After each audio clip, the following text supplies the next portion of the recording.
অনিয়ম অভিযোগ নিয়ে উদ্বেগ বাড়ছে বিসিবির। ক্রিকেট বোর্ডের নির্বাচন নিয়ে তদন্ত কমিটি গঠনের পর বাংলাদেশের বিশ্বকাপ না খেলতে যাওয়ার বিষয়টি খতিয়ে দেখবে ক্রীড়া মন্ত্রণালয়।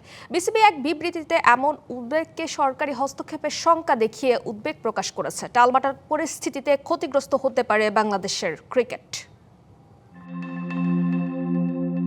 বাংলাদেশ ক্রিকেটে আবারও অস্থিরতা, প্রশাসনিক টানাপোড়েন, অভিযোগ পাল্টা অভিযোগ আর আন্তর্জাতিক চাপের আশঙ্কা। সব মিলিয়ে পরিস্থিতি হচ্ছে ঘোলাটে। অদৃশ্য সংকট আর চাপা উত্তেজনা বিরাজ করছে ক্রিকেট বোর্ডে।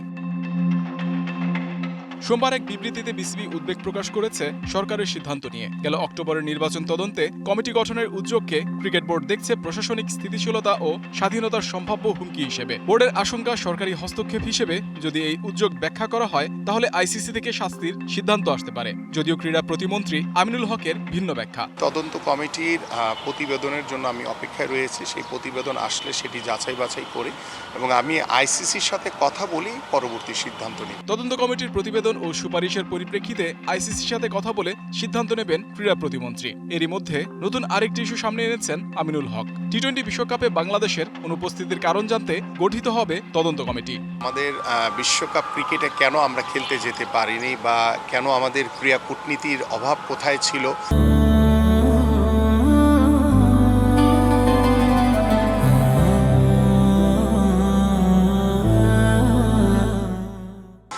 আমাদের এই বিষয়গুলো অবশ্যই খতিয়ে দেখা উচিত। সব মিলিয়ে পরিস্থিতি এমন, যেখানে বিসিবির চাওয়া প্রশাসনিক স্বাধীনতা অক্ষুণ্ণ রাখা, অন্যদিকে অভিযোগের নিরপেক্ষ তদন্ত চাইছে সরকার। মাঝে দাঁড়িয়ে আইসিসি। ক্রিকেটের সর্বোচ্চ নিয়ন্ত্রক সংস্থার এক সিদ্ধান্ত পাল্টে দিতে পারে সব সমীকরণ। অস্থিরতা আর টানাপোড়েনের মাঝে বাংলাদেশ ক্রিকেটের ক্ষতিগ্রস্ত হওয়ার শঙ্কা বাড়ছে।